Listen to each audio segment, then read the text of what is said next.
पूर्वांचल का पहला NBA मान्यता प्राप्त संस्थान KIPM GIDA Gorakhpur quality education और बेस्ट प्लेसमेंट के लिए राष्ट्रीय और अंतर्राष्ट्रीय पुरस्कारों से सम्मानित।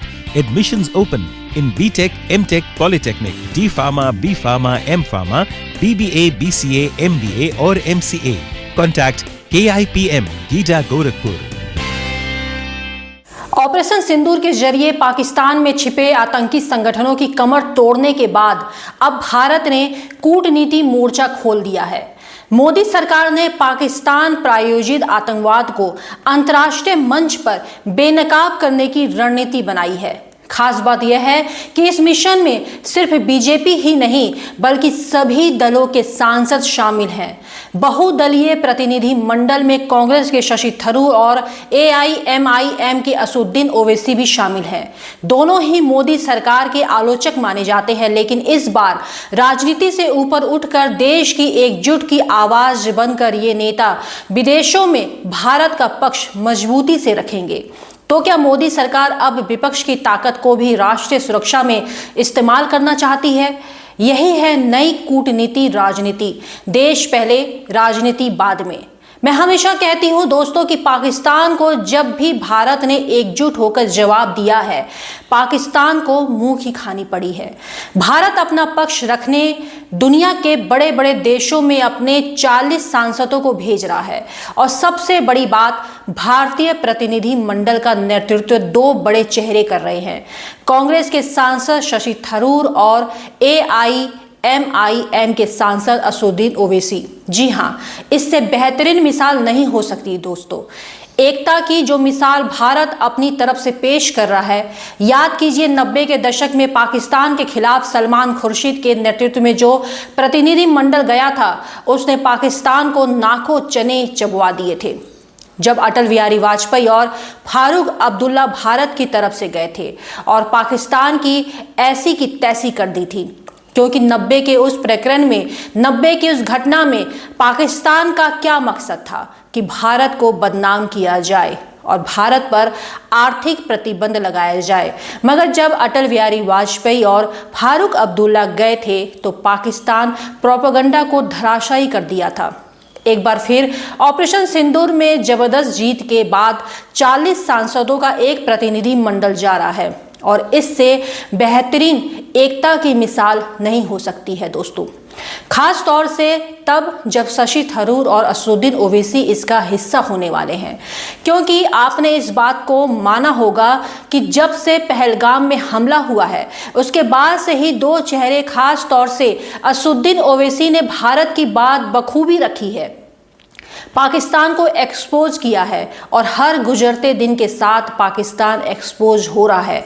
याद कीजिए पाकिस्तान के प्रधानमंत्री शहबाज शरीफ ने किस तरीके से पाकिस्तान को पूरी तरह से एक्सपोज कर दिया है, उसकी हम चर्चा करेंगे। मगर कांग्रेस के नेता जयराम रमेश ने इसका दिल से स्वागत किया है। उन्होंने कहा है कि इससे पहले भारतीय जनता पार्टी राजनीति करती रही है, मगर हम देश के साथ हैं। देखिए किस अंदाज में जयराम रमेश ने इसका स्वागत किया है। देखिए, मुझे भगवत गीता के पहले अध्याय में अर्जुन भगवान श्री कृष्ण को कहते हैं, यद्यप्येते न पश्यन्ति लोभोपहत चेतसः कुलक्षय कृतं दोषम मित्रद्रोहे च पातकम कथम न ज्ञेयम् अस्माभिः पापादस्मान् निवर्तितुं कुलक्षय कृतं दोषम प्रपश्यद्भिर्जनार्दन। हमने सर्वदलीय बैठक की मांग की, 2 बार सर्वदलीय बैठक हुए, प्रधानमंत्री वहाँ मौजूद नहीं थे। हमने मांग की थी वो अध्यक्षता करें उसकी, उन्होंने नहीं किया। खरगे जी ने और राहुल जी ने प्रधानमंत्री को खत लिखा, विशेष सत्र बुलाइए, आतंकवाद हमलों पर चर्चा कराइए, अगले क्या कदम लेने हैं उस पर बात कीजिए, वो भी नहीं मंजूर हुआ। इस बीच दूरदर्शन हमारे नेता खरगे जी को गद्दार कहते हैं, कांग्रेस पार्टी के नेताओं का बदनाम किया जाता है। कांग्रेस के नेता एकता और एकजुटता की मांग कर रहे हैं, दूसरी तरफ बीजेपी ऑपरेशन सिंदूर की राजनीतिकरण कर रही है। पर इसके बावजूद सर्वोपरि राष्ट्रीय हित सर्वोपरि है। जो अभी अभी सुनने में आया है कि एक प्रतिनिधि मंडल अलग अलग देशों में भेजा जाएगा, बहुदलीय प्रतिनिधिमंडल सांसदों का। इसमें ज़रूर कांग्रेस पार्टी अपनी जो सांसद हैं उसको नियुक्त करेंगे। हम राष्ट्रीय हित पर हम निर्णय लेते हैं। राष्ट्रीय हित सर्वोपरि है, सुरक्षा सर्वोपरि है। हालांकि सर्वदलीय बैठक की मांग प्रधानमंत्री ने नहीं स्वीकारी, विशेष सत्र की मांग नहीं स्वीकारी। कांग्रेस पार्टी और कांग्रेस पार्टी के नेताओं का रोज बदनाम हो रहा है, ऑपरेशन सिंदूर का राजनीतिकरण हो रहा है। उसके बावजूद सरकार की ओर से अगर कोई इनविटेशन आता है, कोई मांग आती है कि एक बहुदलीय प्रतिनिधिमंडल में कांग्रेस पार्टी भी शामिल हो, हम ज़रूर शामिल होंगे। मैं जानती हूं दोस्तों कि आपके जहन में सवाल होगा कि प्रतिनिधि मंडल कैसा होने वाला है, इसका काम क्या होने वाला है, इसकी जिम्मेदारी या क्या होने वाली है। दैनिक भास्कर के मुताबिक पाकिस्तान के खिलाफ ऑपरेशन सिंदूर पर भारत के सांसद दुनिया को ब्रीफ करेंगे। केंद्र सरकार सभी दलों के चुनिंदा सांसदों को 22 या 23 मई को 10 दिन के लिए विदेश यात्रा पर भेज रही है। यह सांसद अमेरिका, यूके, दक्षिण अफ्रीका, कतर और यूएई जाएंगे। वहां की सरकार को आतंकवाद पर भारत का पक्ष बताएंगे।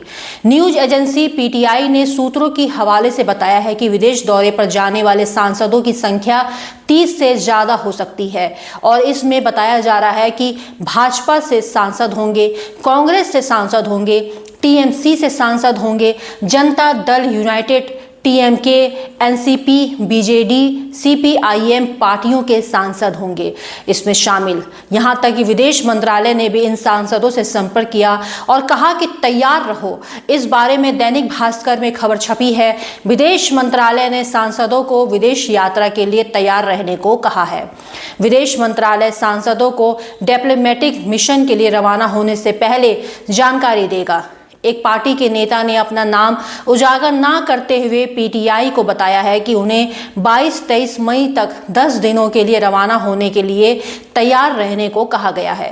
विदेश मंत्रालय यात्रा से जुड़े डिटेल्स शेयर करने के लिए उनसे संपर्क करेगा। आप सोच रहे होंगे, आपके मन में यह भी सवाल होगा कि यह प्रतिनिधि मंडल बनाए जा रहे हैं, उनकी रूपरेखा क्या होगी, इसका चरित्र, उसका चेहरा क्या होगा। तो इस बारे में मेरे पास एक जानकारी है। मीडिया रिपोर्ट्स में सूत्रों की तरफ से बताया जा रहा है कि डेलीगेशन में 5 से 6 सांसदों की 8 ग्रुप होंगे। सांसदों के साथ विदेश मंत्रालय का एक अधिकारी और एक सरकारी प्रतिनिधि भी जाएंगे। संसदीय कार्य मंत्री किरण रिजिजू सांसदों का विदेश दौरा कोऑर्डिनेट कर रहे हैं। सांसदों को निमंत्रण भेजा जा चुका है। उन्हें अपना पासपोर्ट और ट्रैवल से जुड़ी जरूरी डॉक्यूमेंट तैयार रखने की सलाह दी गई है। दोस्तों, जब भारत अपनी बात एकजुट होकर अंतर्राष्ट्रीय मंच पर रखेगा तो पाकिस्तान को एक्सपोज करेंगे और जरूर करेंगे। हालांकि पाकिस्तान हर गुजरते दिन के साथ खुद को एक्सपोज कर रहा। प्रधानमंत्री शहनवाज शरीफ ने इस बात को कबूला है कि नूर खान एयरबेस पर भारतीय हमला कामयाब हुआ। दोस्तों, यह जो प्रतिनिधि मंडल बनाया है, इसमें जिस तरीके से शशि थरूर और असदुद्दीन ओवैसी को शामिल किया जा रहा है, यह अपने आप में बहुत दिलचस्प है और आपको मैं बताती हूँ क्यों दिलचस्प है। दोनों पीएम मोदी की छवि एक ऐसे लीडर की है जो अपने फैसलों से चौंकाने के लिए जाने जाते हैं। विपक्षी सोच भी नहीं पाते और पीएम मोदी वो कर जाते हैं। शशि थरूर को बहुदलीय प्रतिनिधि मंडल में शामिल करने का निर्णय भी कुछ ऐसा ही है। लेकिन शशि थरूर को करीब से जानने वाले जानते हैं कि उन्हें चुनकर पीएम मोदी ने कितना बड़ा दांव खेला है। संयुक्त राष्ट्र में काम करने का लंबा अनुभव रखने वाले शशि थरूर कूटनीति के बड़े जानकार हैं। ऐसे में पाकिस्तान को अंतर्राष्ट्रीय स्तर पर बेनकाब करने में वह अहम रोल निभा सकते हैं, क्योंकि शशि थरूर संयुक्त राष्ट्र से जुड़े हुए हैं। शशि थरूर को कूटनीति की जानकारी है, लिहाजा शशि थरूर जब अपनी बात रखेंगे तो उनकी बात को अंतर्राष्ट्रीय बिरादरी सुनेगी। ओवैसी वे शख्स हैं जिन्होंने पहलगाम हमले और उसके बाद ऑपरेशन सिंदूर में बखूबी भारत की बात रखी है। जिस तरह से जिहाद के मुद्दे पर असदुद्दीन ओवैसी ने पाकिस्तान की पोल खोल कर रख दी थी। उन्होंने कहा था, मैं भारतीय सेनाओं की तरफ से पाकिस्तान में आतंकवादी ठिकानों पर किए गए हमलों का स्वागत करता हूं। पाकिस्तानी को ऐसी सख्त सीख दी जानी चाहिए कि फिर कभी दूसरा पहलगाम ना हो। पाकिस्तान के आतंकी स्ट्रक्चर को पूरी तरह नष्ट कर देना चाहिए। ऑपरेशन सिंदूर के बाद AIMIM की असदुद्दीन ओवैसी की पूरी छवि बदल गई। इस दौरान उनकी एक देशभक्त की जो छवि सामने आई है, उसकी तारीफ भाजपा नेता भी जमकर कर रहे हैं। शायद ही ऑपरेशन सिंदूर से पहले किसी को उम्मीद थी कि ओवैसी पाकिस्तान को इतनी खरी खरी सुना सकते हैं।